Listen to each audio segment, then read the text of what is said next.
My name is Adrian Wells. I'm 28 years old. 6 months ago, I flew from Los Angeles to Boston for my sister Victoria's wedding. I hadn't been home in years. Not really. But when your only sibling gets married, you assume there's still a seat for you somewhere in the room. The Astoria Hall was exactly what she would have wanted: marble floors, cathedral ceilings, chandeliers dripping in gold light, old Boston money wrapped in white roses and champagne. I walked to the reception desk and gave my name. Adrian Wells. I'm the bride's brother. The two women behind the table exchanged a look. One flipped through the guest list once. Then again, slower this time. I'm sorry. Hard times, she said gently. Your name isn't here. For a second, I thought it was a mistake, a printing error, a miscommunication. So I stepped aside and called Victoria. She answered on the second ring. Already irritated, music and laughter hummed behind her. I'm at the entrance, I said evenly. They can't find my name. There was a pause. Then she laughed. You actually came. I flew in from Ace 4. That sounds like a you problem, she replied. This wedding is for people who matter. Adrienne. Investors. Families that count. Not whatever it is you do. I didn't react. You really thought you'd be invited, she added. Don't embarrass yourself. Just go home. She hung up. I stood there for a moment, feeling absolutely nothing. Not anger. Not shock.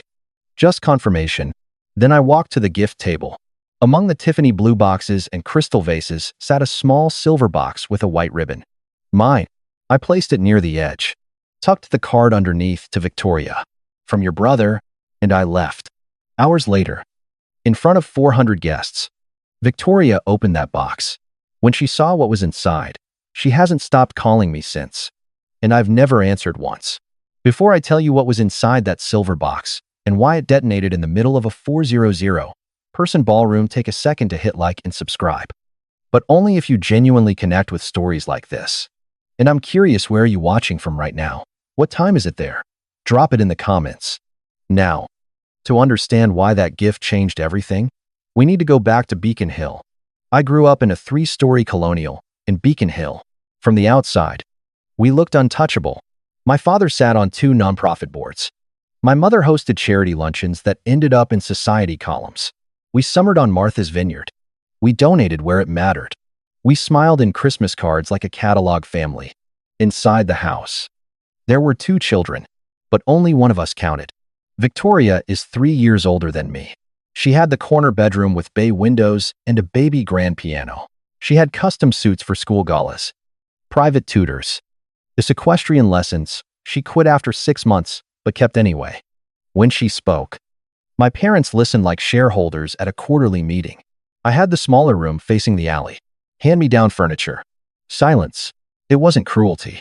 Not loud cruelty. It was subtraction. My 12th birthday was when I understood the math. I'd been counting down for weeks. 12 felt important. Not a kid. Not yet a man. Something in between. Victoria's 13th had included a tinted garden party with 40 guests and a string trio. Mine arrived on a Tuesday. I came downstairs early.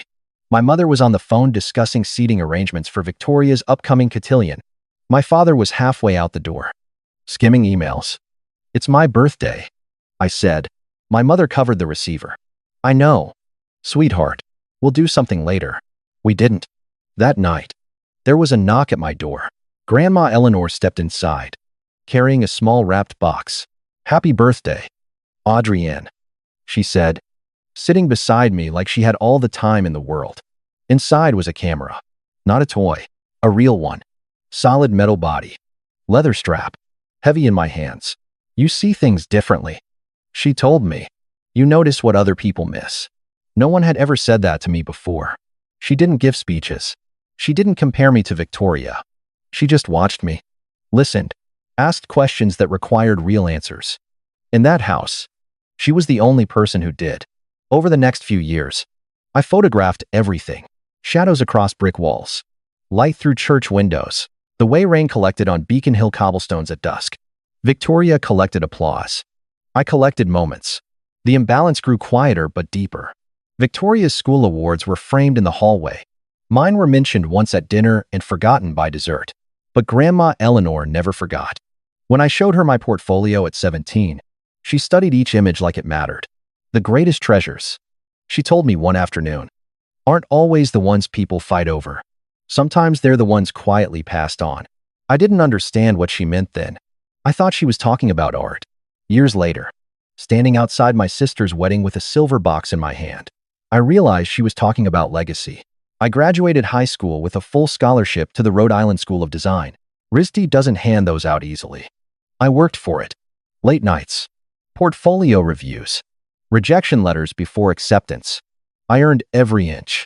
For the first time in my life, I thought maybe my parents would see me differently. The ceremony was on a Saturday afternoon. I'd been chosen to give a short speech about creative risk and building something from nothing. I practiced it in my room for weeks, trimming every sentence until it felt clean and precise. The morning of graduation, I came downstairs in my cap and gown. Victoria sat at the kitchen island scrolling through her phone. My parents were bent over my father's laptop. The ceremony starts at 2. I said, "We should leave by 1. My mother didn't look up. Something came up. "What do you mean?" My father finally closed the laptop halfway. "Victoria has a networking event with Goldman Sachs. Senior partners. It's important." I stared at him. "It's my graduation, Adrienne," he said evenly. "Film and photography aren't real careers. You're talented. It's sure. But Victoria's building something substantial. We can't miss this opportunity." Victoria smirked without lifting her eyes from her screen. "You should consider business school." My father added, "Something practical." I stood there in a cap and gown that suddenly felt like a costume. "I'll see you tonight," my mother said gently, already turning back to her calendar. I walked into that auditorium alone. When they called my name and I stepped onto the stage, the room was a blur of strangers, parents cheering, cameras flashing. Only one face was familiar. Front row, standing, Grandma Eleanor, clapping louder than anyone. 2 weeks after graduation, I bought a one-way ticket to Los Angeles. I didn't make an announcement. I didn't ask for a farewell dinner. I packed 2 suitcases, my camera gear, and left before sunrise. No one tried to stop me. In El Bonga, I started at the bottom, assistant to a wedding cinematographer. I carried tripods, adjusted lighting rigs, backed up footage at 2 in the morning while everyone else slept. I watched. I learned how to frame emotion without intruding on it, how to make light behave, how to build something that looked effortless but required ruthless precision underneath. For 3 years, I said yes to everything. Then I said yes to myself. I registered a company, Northlight Media Group. At first, it was just me in a rented office space with cracked concrete floors and a folding table. I reinvested every dollar, upgraded equipment, hired freelancers, built a portfolio that didn't look like everyone else's. My style wasn't flashy. It was deliberate, cinematic, controlled. Clients started noticing. A tech founder's Malibu wedding, a senator's daughter in Napa, an art collector's private ceremony in Santa Barbara. One referral turned into 10. 5 years later, Northlight had a permanent studio in downtown L. It's a blade, floor-to-ceiling windows overlooking the skyline. A full-time team of 12, post-production in-house. A waiting list that stretched into the next season. Last year, we cleared just over $3 million in revenue. Victoria had no idea. My parents never asked. The only time Victoria called was to update me on her milestones. Senior marketing director at 29. She said once. Corner office. Marcus is proposing soon. Hedge fund money. Old Connecticut family. She paused. What about you? Still filming little weddings, I looked around my office at framed spreads in Vogue, at contracts stacked neatly on my desk. I'm doing well, I said. She laughed softly, the way people do when they assume they're ahead. Mom and Dad are hosting a celebration dinner for me next week, she added. Immediate family only. Immediate family. I didn't argue. I didn't correct her. I didn't send a press link or a revenue report. For a long time, I told myself I didn't care if they knew. Then Grandma Eleanor died, and everything shifted. The call came on a Tuesday morning. I was reviewing contracts when my phone lit up with a Boston number I didn't recognize. Mr. Wells, the voice asked. This is Harrison Lawson. I'm your grandmother's attorney. The room went quiet. I'm very sorry to inform you that Eleanor Hartwell passed away last night. For a moment, I couldn't speak. Grandma Eleanor had been slowing down. Yes, 82. Frail. But in my mind, she was permanent. A fixed point. I flew to Boston that afternoon. The funeral was held at Trinity Church. It was packed. Artists, philanthropists, old families with polished accents. Eleanor had funded galleries, scholarships, restoration projects. She believed in preservation of beauty, of history, of people who saw both. I sat alone in the third row. My parents stood in front, accepting condolences. Victoria wore black silk and discreet diamonds, dabbing her eyes carefully. Between handshakes, I noticed something. Victoria leaned toward my mother. The jewelry collection, she whispered. Have you spoken to Mr. Lawson about the timeline? Not here. My mother hissed. We'll discuss it after. I stared at my grandmother's casket while my family mentally inventoried her possessions. After the service, as guests began to file out, a hand touched my shoulder. Adrienne. Mr. Lawson said quietly. Could you stay a moment? There's something your grandmother wanted you to receive privately. My chest tightened. He led me to a small office behind the chapel, closed the door, sat across from me with a manila envelope resting between us. Your grandmother amended her estate 2 years ago, he said. This is separate from the public will. He slid the envelope forward.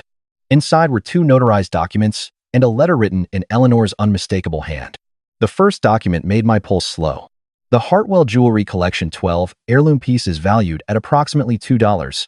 $3 million was left solely to me. Not Victoria. Not my parents. Me. I opened the letter next. My dearest Adrienne. Victoria sees these pieces as trophies. She sees admiration. You see history.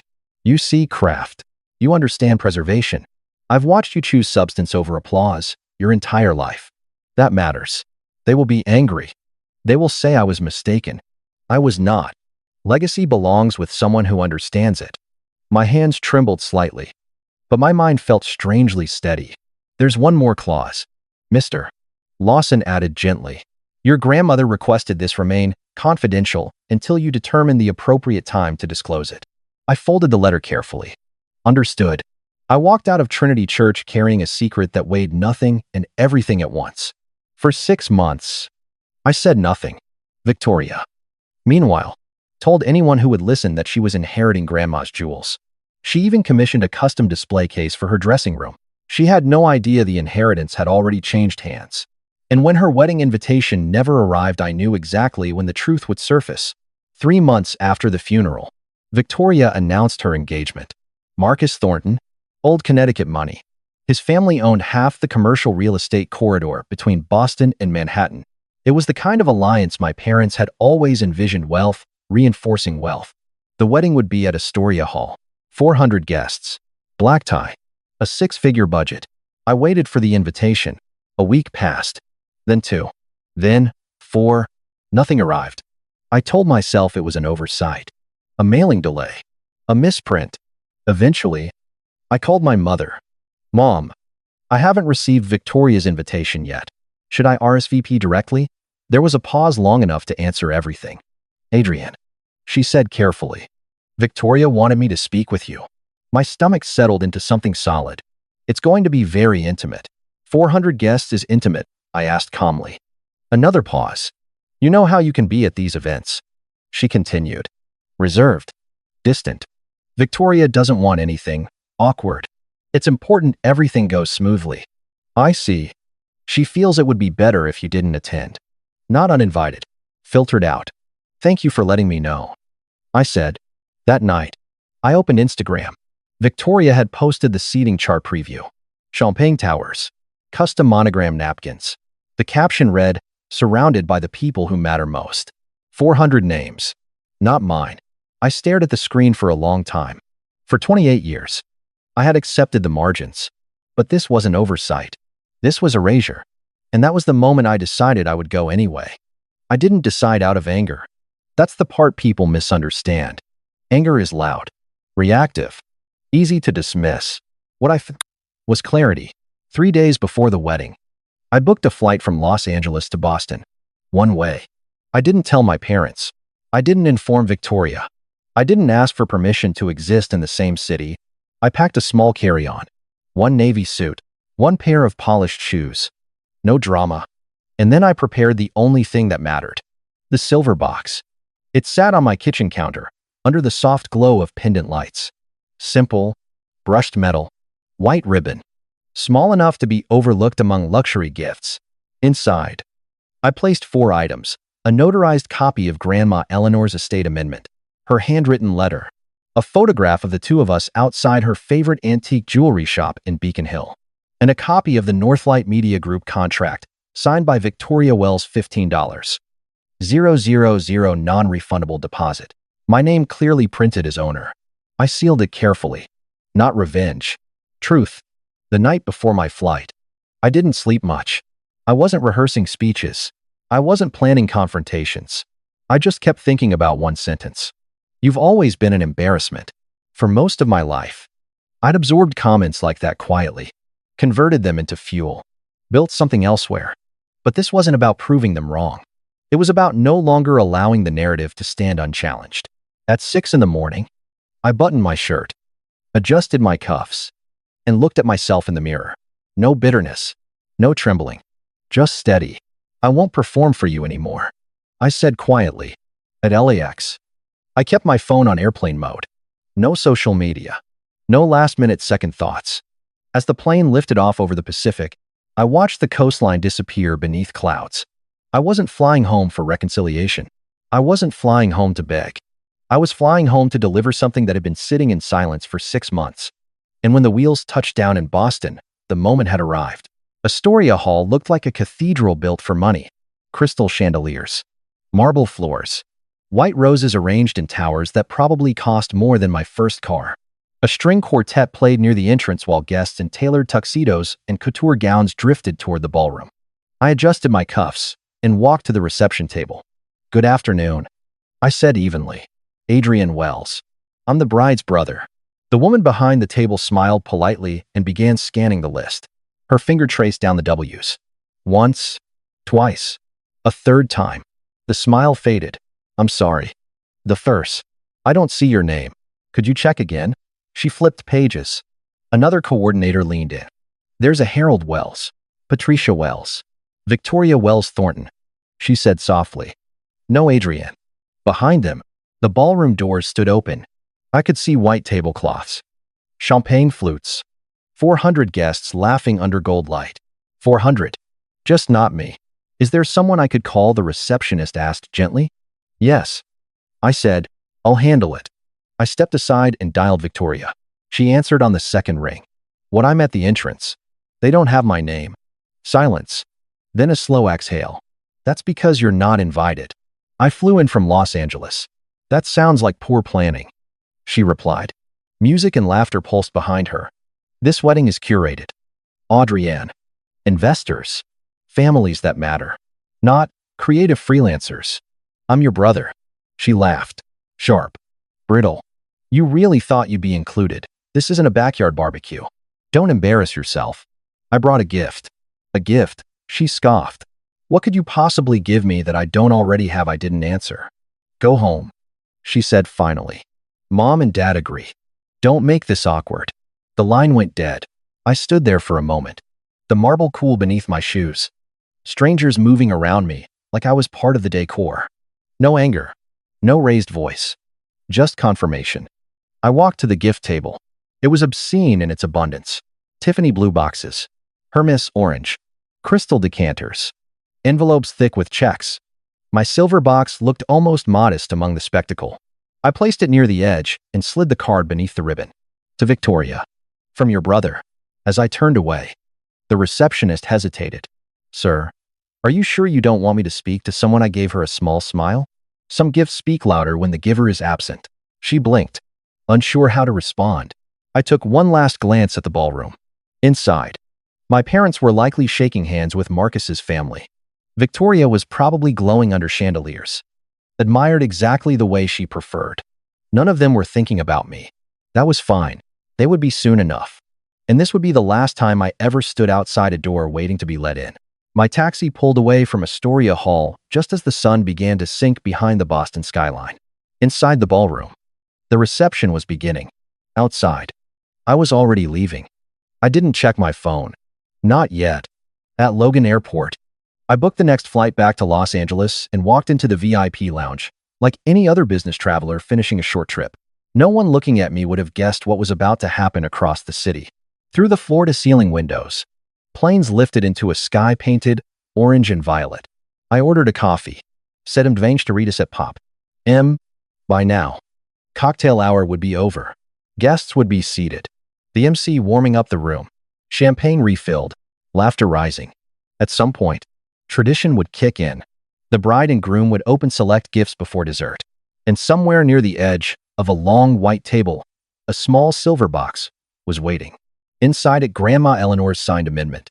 Her letter, the photograph, the Northlight Media contract with my name printed clearly at the bottom. I imagined Victoria's hand brushing against the ribbon, dismissing it as insignificant. I imagined her smile fading mid-sentence. 3,000 miles away, I sat quietly in an airport lounge while her narrative prepared to collapse under its own weight.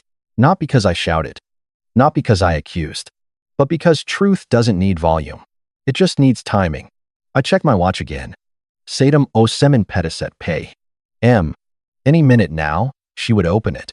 And nothing inside that ballroom would ever feel the same again. At op tre p. The MC tapped the microphone. Ladies and gentlemen, before dessert, our beautiful bride and groom would like to open a few special gifts. Applause. Laughter. The soft hum of 400 well-dressed guests settling back into their seats. Victoria stood, radiant in custom silk, diamonds catching chandelier light. Marcus beside her, confident, composed. They moved toward the gift table. Crystal vase. Polita applause. Sterling silver candlesticks. More applause. An envelope thick with a check. Cheers. Then her hand touched the silver box. She glanced at the card. Her smile tightened. Oh, she said lightly, projecting just enough for nearby tables. A gift from my brother, the one who couldn't make it. A few guests exchanged looks. Marcus leaned in. Open it. She untied the ribbon, lifted the lid. Inside was an envelope official, sealed, unmistakably legal. Her expression flickered. She unfolded the first document. Read the header. Her smile vanished.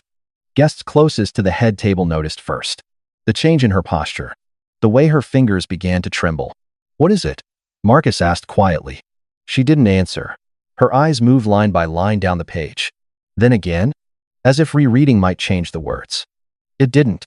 The Hartwell Jewelry Collection's sole beneficiary, Adrian Wells. Her lips parted. This is wrong. She grabbed the second sheet, the notarized seal. The signatures, dated 2 years prior. Before Grandma got sick. Before the wedding. Before everything. This can't be real. She whispered.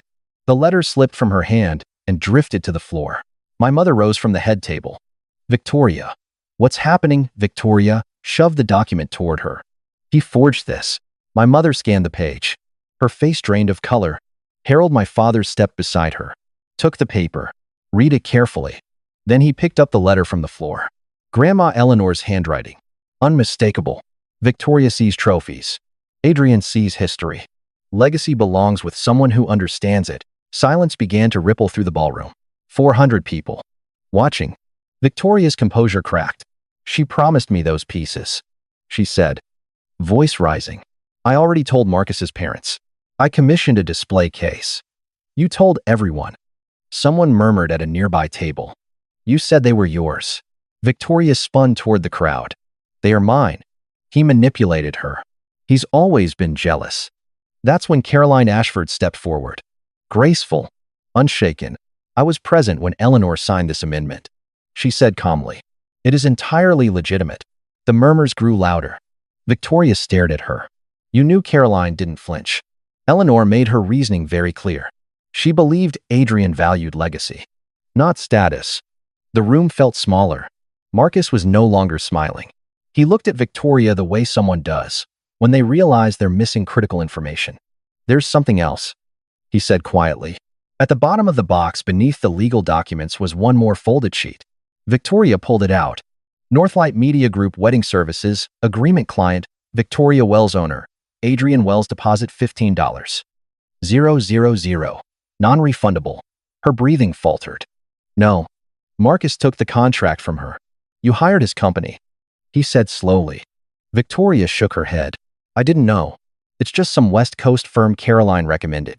A photographer from the back of the room stepped forward carefully.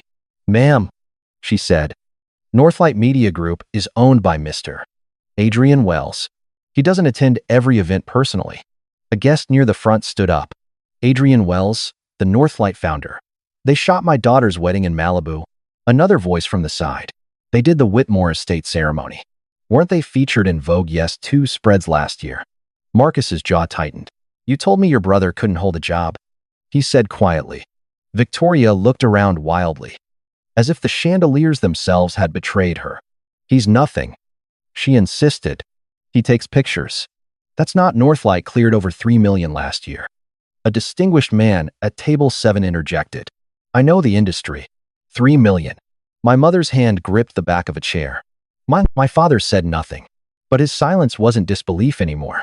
It was recalculation. Phones were out now. Subtle at first, then less subtle. Victoria's breathing turned uneven. This is sabotage, she said, mascara streaking. He waited for today. He wanted to humiliate me. No, Caroline replied gently. He delivered what Eleanor entrusted him with.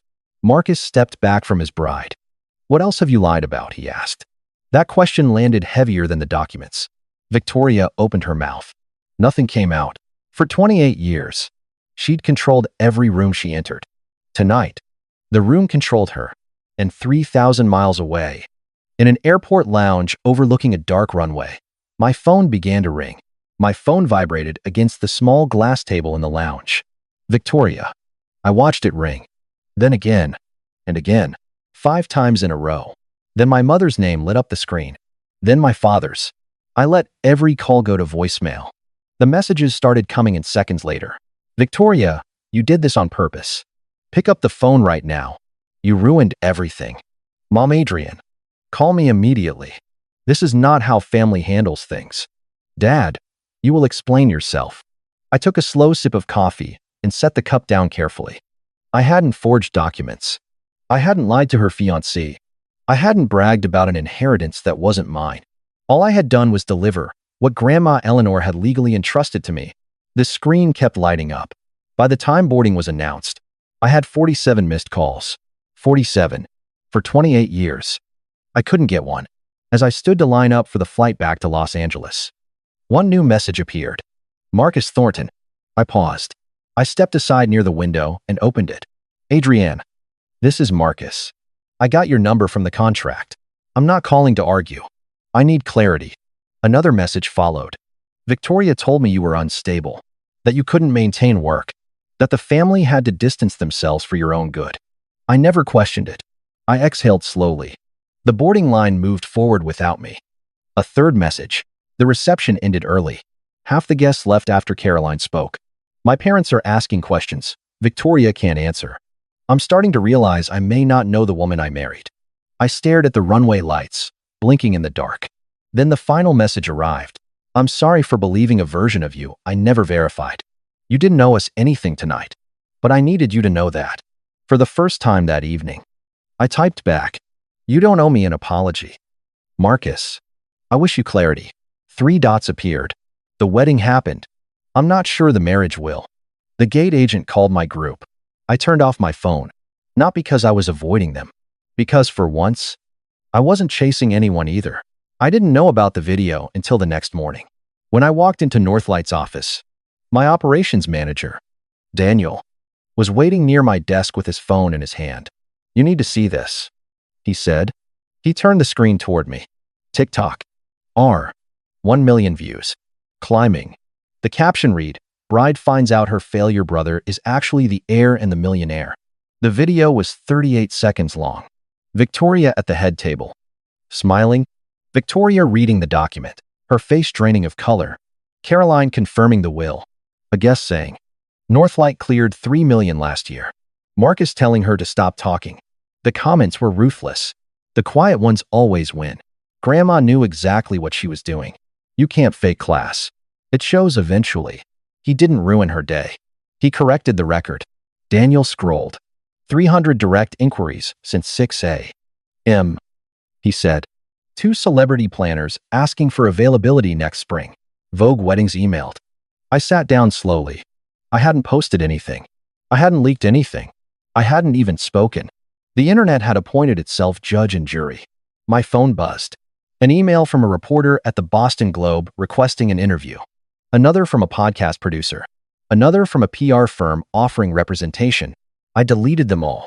This isn't what I wanted, I said quietly. Daniel nodded. It doesn't look like you wanted anything. That's probably why people are reacting this way. Outside my window, downtown Los Angeles moved as usual traffic. Sun glare.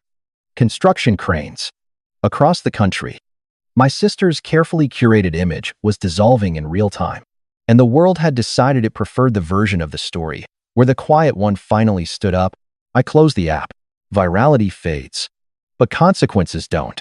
3 days later, my receptionist buzzed my office. Adrian, there's a woman here asking for you. She says she's your mother. I didn't answer right away. Then I stood up and walked to the lobby. Patricia Wells stood near the glass doors. Immaculate as always, pearls. Silk blouse. Perfectly set hair. But her posture was different. Smaller, her eyes moved slowly across the studio walls, framed magazine spreads. Industry awards. Behind-the-scenes stills from high-profile events. This is yours, she said quietly when she saw me. Yes. All of it. Yes. She nodded once, absorbing it like data she should have requested years ago. I led her into my office and closed the door. She sat across from me, hands folded too tightly in her lap. I came because of what happened. She began. I thought you ruined your sister's wedding. I wasn't at the wedding, I said calmly. I wasn't invited. She flinched. You know what I mean.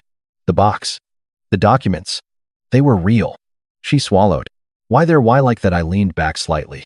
Because she chose that room to present a lie. Silence settled between us. You humiliated her, my mother whispered. No, I said evenly. She humiliated herself. I corrected a narrative. That landed. Her eyes drifted around the office again. The skyline through the windows. The production team moving beyond the glass. The framed letter from a senator thanking Northlight for documenting his daughter's wedding. You never told us, she said. You never asked. The words weren't sharp. They were factual. Her composure cracked. Not socially appropriate tears. Not delicate ones. Her shoulders shook. Victoria always demanded so much, she said through uneven breaths. She was loud about her needs. You were quiet. You never complained. I stopped expecting. She pressed her hand to her mouth. We thought you were independent, she said. We thought you didn't need the same attention. I learned not to need it, I replied. The difference hung in the air. She looked at me fully then. Not past me. Not through me. At me? Eleanor tried to warn me. She said softly. She told me I was losing you. You were. Her eyes closed briefly. I see it now, she whispered. I see what we did. This wasn't absolution. It wasn't dramatic reconciliation. It was acknowledgement. And acknowledgement changes the structure of things. There's more, she said after a long pause. Marcus postponed the honeymoon. He's staying with his parents. I didn't react. The Thorntons are asking questions, she continued, about Victoria's honesty, about what else she's misrepresented, and she doesn't have answers. My mother looked tired in a way I'd never seen. She blames you, she added quietly. She says you destroyed her life. I didn't destroy anything, I said. I stopped pretending. That seemed to settle somewhere inside her. She stood slowly at the door. She turned back. Your father is rethinking a lot, she said. He's writing something. A letter. She nodded. Then, softer, Eleanor always said you were the strongest of us. I don't feel strong, I said. She managed a faint, sad smile. You were strong enough to leave. When she walked out, the office felt quieter. Not empty, just recalibrated. For the first time in my life, my mother hadn't defended Victoria. She hadn't minimized me. She had simply listened. It wasn't forgiveness, but it was the first honest conversation we'd ever had. A week later, I went to the bank. The Hartwell collection was stored in a private vault beneath polished marble floors and hushed security protocols. 12 pieces. Pearl strands from the 1920s. Art Deco diamond earrings. A sapphire brooch with provenance tracing back to a minor European duchess. Craftsmanship you don't see anymore. I held each one carefully, not as assets, as history. I could hear Victoria's voice in my head. Met Gala. Editorial spreads. Display case lighting. Grandma Eleanor's voice was quieter. Preservation. I had already contacted the Museum of Fine Arts in Boston. 3 of the most historically significant pieces would be loaned long-term to their decorative arts wing. The plaque would read the Eleanor Hartwell Collection on loan by Adrian Wells, not displayed as conquest. Displayed as legacy. The remaining pieces would remain secured. One day, if I had children, but they'd inherit not just the jewelry, but the story behind it. As I was preparing to leave, the bank manager handed me a small envelope. This was in the vault as well. He said, "We missed it during inventory." Inside was a short handwritten note. "My dearest Adrian, I left Victoria something too. A simple pearl bracelet that belonged to my mother. It isn't valuable, but it is meaningful.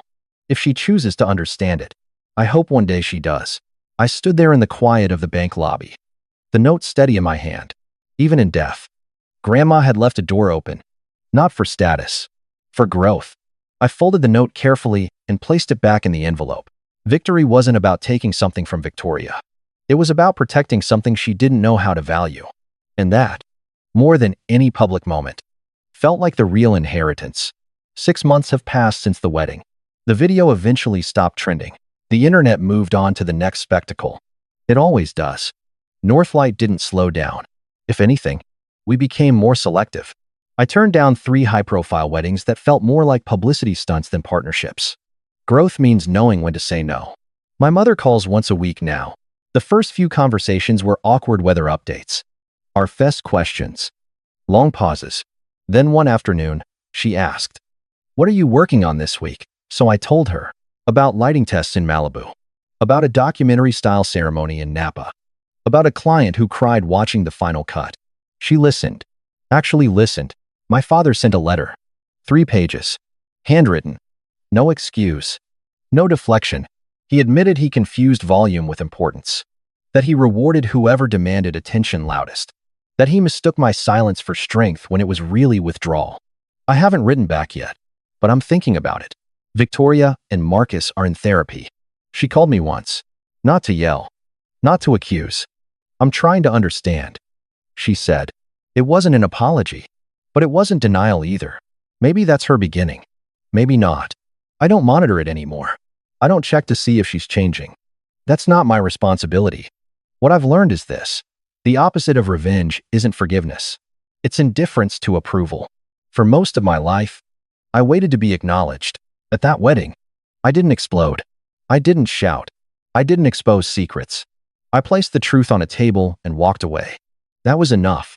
I'm not locking the door on my family, but I'm done standing in the doorway waiting for them to let me in. If they want a relationship, they know where to find me. As equals, not as afterthought. And for the first time in my life, that feels like peace. This story is created by the Boundaries and Bloodlines creative team for entertainment purposes only. It is fictionalized and not intended as advice or instruction under any circumstances.